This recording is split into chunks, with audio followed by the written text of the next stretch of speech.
l'avifaune aquatique dans le Gâtinais montargois. Ici, nous voyons 2 mâles de Fuligule milouin.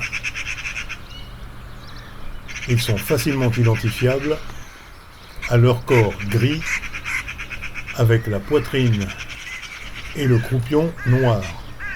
La tête est brun-rouge et le bec noir et bleu clair. Au-delà des fuligules, nous apercevons 3 mâles de nettes rousses qui sont très caractéristiques avec leur tête rousse à bec rouge. Le plumage est noir, blanc et brun. Mais revenons à nos fuligules. Les espèces de canards en hiver sont très souvent grégaires, c'est-à-dire que les individus se regroupent en grandes bandes pour passer la mauvaise saison. Les individus qui font leur toilette tout à côté de leurs congénères est un phénomène récurrent. On supposera que cela participe à l'entretien de bonnes relations de voisinage. Et le fait de se regrouper durant la mauvaise saison permet de contrer les attaques des prédateurs.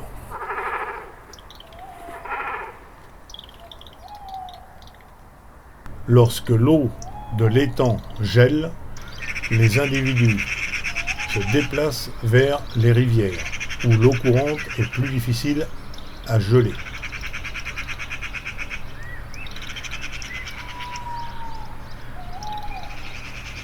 Toujours quand un individu se repose, il secoue la patte avant de la placer sous l'aile afin de chasser l'eau. Il y place également le bec, mais garde toujours un œil ouvert.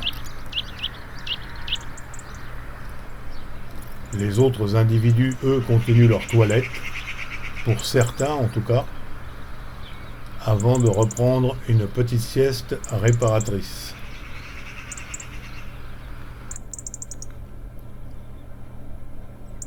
On voit encore ici un mâle qui se gratte et secoue sa patte pour chasser l'eau avant de la remettre sous l'aile. C'est logique. L'humidité entretient le froid et donc en chassant l'eau qui recouvre la patte, on évite de refroidir le corps, qui est bien protégé sous le plumage. Les oiseaux sont souvent la proie de nombreux parasites, les poux, les puces, les tiques. De nombreux acariens arrivent même à se nourrir de leurs plumes. Et le fait d'être dans l'eau ne les chasse absolument pas. Le plumage étant plus ou moins étanche à l'eau, les parasites sont parfaitement abrités dans le plumage de l'oiseau. Il faut donc continuellement et chaque jour, régulièrement, nettoyer le plumage avec le bec ou les pattes pour en chasser le maximum de parasites et s'en débarrasser.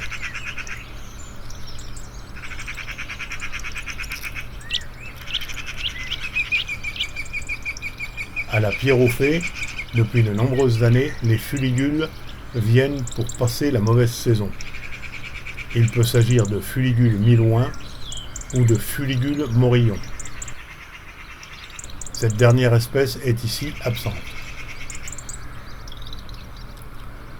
Mais on peut également voir des espèces moins traditionnelles, plus intéressantes parce que plus rares à observer, telles que le garrot à vue d'or, le cygne noir, le harle bièvre, la macreuse brune, la tadorne de Belon ou la tadorne casarca, etc.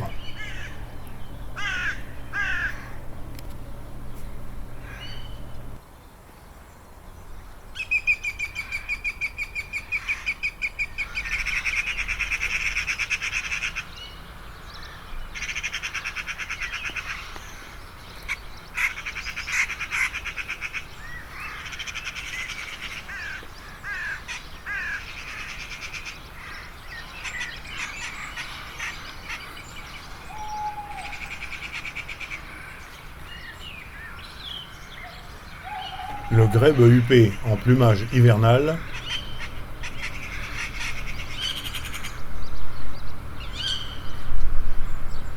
on constate premièrement que les huppes ont fortement régressé et que le plumage est quasiment noir et blanc. Le bec est légèrement rosé.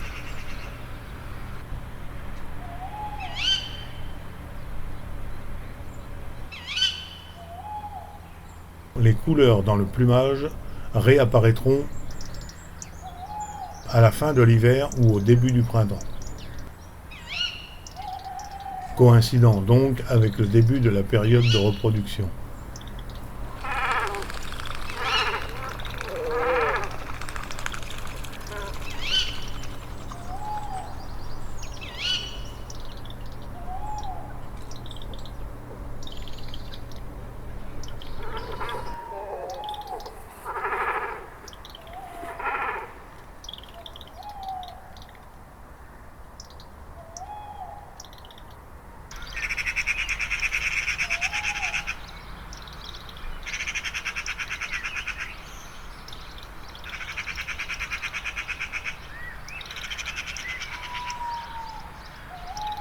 Nous voyons ici 3 mâles de nette rousse qui sont également parfaitement identifiables à leur plumage, blanc, noir et brun, avec la tête et le col brun-roux et un bec rouge vif.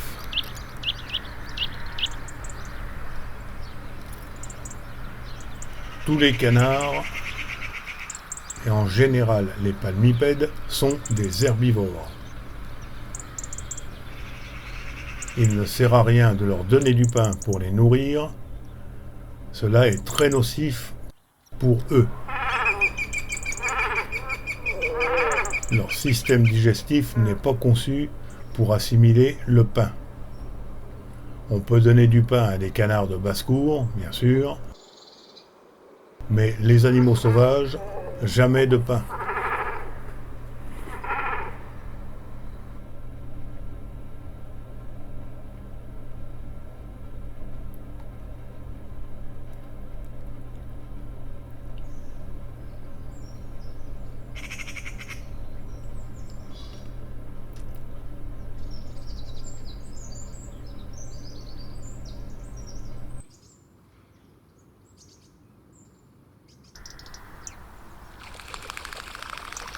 Le grèbe huppé vient d'attraper un petit poisson qui est aussitôt avalé. Lui est un piscivore, mais ça n'est pas un canard. Il fait partie d'une famille bien à part que l'on appelle les Podicipédidés.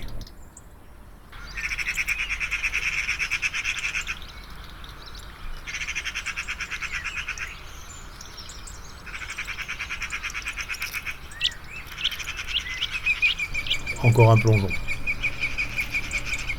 La nette rousse, comme le fuligule mi-loin que nous avons vu précédemment, sont tous deux des palmipèdes plongeurs, c'est-à-dire qu'ils s'immergent entièrement dans l'eau pour aller chercher les plantes subaquatiques dont ils se nourrissent. Nous le voyons parfaitement à l'image.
Le grèbe huppé se nourrit de poissons qu'il poursuit sous la surface de l'eau, parfois jusqu'à 5 ou 6 mètres de profondeur.